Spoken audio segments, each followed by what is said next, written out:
I'm going to be the face of boxing. Are you now? I'm definitely face of boxing. And then Lamont Roach comes into the ring, and listen, regardless, like Lamont Roach came in there and he was confident. And I don't think a lot of people believe that he was going to be able to get it done against Tank. People thought that Tank was going to knock him out. Gervonta Davis and Lamont Roach got into a heated face-off ahead of their rematch. Davis warned Lamont to leave his women and kids at home, claiming he's tired of the trash talk. The tension was high as both fighters exchanged words, showing this rivalry runs deep and personal. And I promise you, you better leave them home. You better leave the females home. On my mother, you better leave the females home and the kids. On my mother. Yeah, now watch this. They gonna now be watch. There. They gonna be now there. watch. Now watch. What's different from 10 minutes ago when you said that? You know how when they told you say how like I supposed to fought Lomachenko, right? Mm-hmm. And like how he said like he was retired and things like that. I feel as though like we've been in it so long that we are getting tired of it. Like we've been beating our body up so long, but it be like situations like just now, like when he talking that spark the plug again. Yeah, that's what all I it takes want. for you? Is that all it takes? Just a little comment? Nah, but The matchup between Gervonta Davis and Lamont Roach is no longer just another entry on their records. It has evolved into a defining moment for both boxers. Davis, long seen as a nearly untouchable power puncher, met unexpected resistance from Roach in their initial clash. The bout forced a reassessment of their skills, with Roach exposing the vulnerabilities that had previously been masked by Davis's dominance. Roach's technical poise and calculated style earned him not only respect but also confidence that he could match one of the sport's most feared names. This turning point has shifted the dynamics of their rivalry and set the tone for what's to come. Better, but they've known each other. These two have known each other for a while. Does Lamont Roach just understand a way to beat or frustrate Tank in a way that others don't? You know what I mean? Like, has he just found it, so to speak? Like, I have a lot I want to find out after that, because the first fight was so controversial. I think leaving it up to a draw is fine, whatever, even though under the letter of the law, Tank probably should have lost this fight, and probably would have if they counted the knockdown when he took a knee. He blamed it on grease. Roach a real shot, even though I still would say Tank figures it out and gets it done and takes it more seriously this time. Yeah, I think that because they're so familiar with each other, like these guys fought each other when they were kids. And then Lamont Roach comes into the ring, and listen, regardless, like Lamont Roach came in there and he was confident. And I don't think a lot of people believe that he was going to be able to get it done against Tank. People thought that Tank was going to knock him out. Here's the thing though, Tank is actually super skilled. Like he doesn't throw a lot. When he does, he's extremely accurate. But he does have skill, and what he does is he reels in. There's more than just a win on the line in this rematch. There's pride, redemption, and legacy. Gervonta Davis remains vocal about his dissatisfaction with the draw verdict in their previous meeting. To him, it was a blemish he didn't deserve, and it's clear that the unresolved nature of the contest has only intensified his hunger. Lamont Roach throwing his hands fast as hell. He's in the gym preparing. I think the rematch with Roach versus Gervonta can actually be more exciting than the first one. In my opinion, I've said this many times, the actual fight itself wasn't that crazy. The crazy thing is what you've never seen before, the knee. As far as a boxing match, it was, if you look at the copy box, they didn't throw a lot of punches. It wasn't like, it wasn't really a great fight.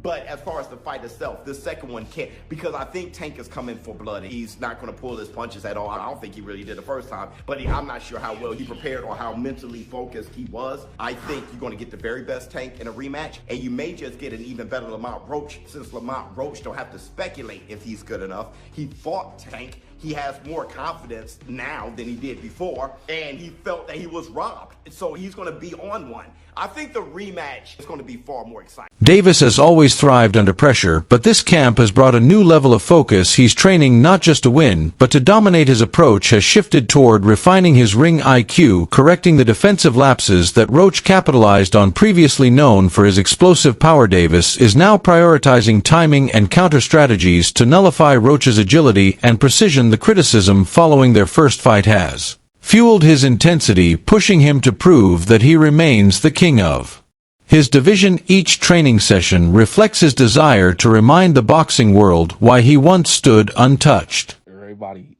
really think Tank go take the L. I've been seeing it. They said it's over. They think that this time Lamont go in more confident, knowing that basically he can, really take it to Tank. Yeah, I want him to go in there confident. He's very skilled. Go in there confident because you gonna go up against a different Tank. Like I told y'all in previous videos, he gonna go in there confident, thinking he could walk Tank down. Don't forget, with Tank, if he get you on that button, them lights going off. I don't care who you is. Remember how it ended up with Frank Martin? So yeah, don't go in there thinking that you going against like somebody that, like Ryan Garcia, somebody that's gonna fold. You going against Gervonta Tank Davis, and I think that confidence is what's gonna get Lamont dropped. Because one thing I will say with Tank, that wasn't your best fight against Lamont, bro. Confident, and you was really just, your mind was in y'all story, the lore and everything with y'all history. You ain't going there like I'm fighting a stranger. You going there like, oh, this Lamont, this from the same camp, we from the same area. But now I think that whole situation woke him up, because you got to think, Tank not used to losing. He not used to people being against him. He not used to being the one that like got to step back from the situation. That's why I think he being hushed right now, because when he come this time, it ain't no talking. And that's why I think it's scary, because we never see Tank in that mode where he don't say a word. I think this gonna be a different Tank. And what's crazy is Tank used to be like that in the beginning, like when he was with Floyd. Like, I'm talking about Tank with the fade, with the waves, bro. He ain't used to be on that showboat and stuff until he got, like, a little bit more. While Davis trains to reclaim his crown, Roach is preparing to seize it with sharp clarity.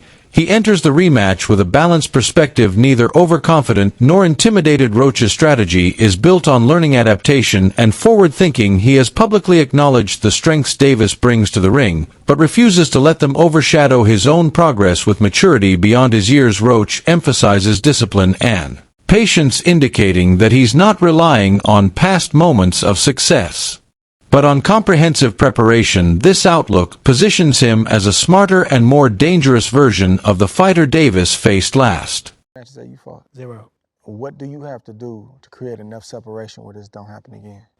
Whew, it's a good question. It's going to be based on my training camp. I have to push myself a little harder if that didn't get me the win. And I have room. I definitely have room. I'm not going to lie, I have room.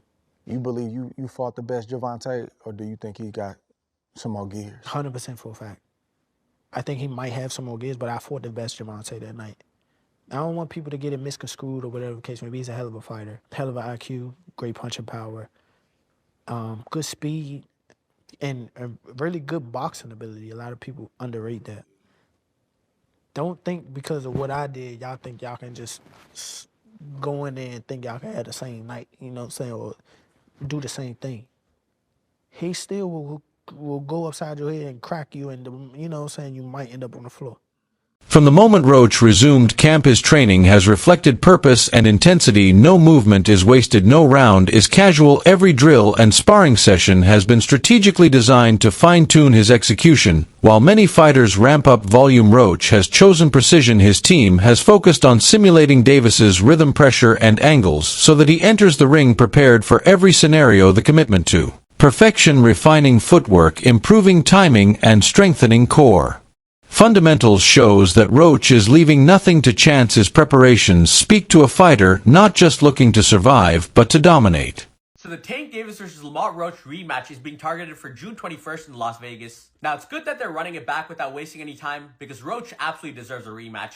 I mean, I thought he outboxed Tank the last time around. He came up a division as a gigantic 10-1 underdog, and he was the one on the front foot, landing his jab, the body shots, the combinations, throwing a lot more volume.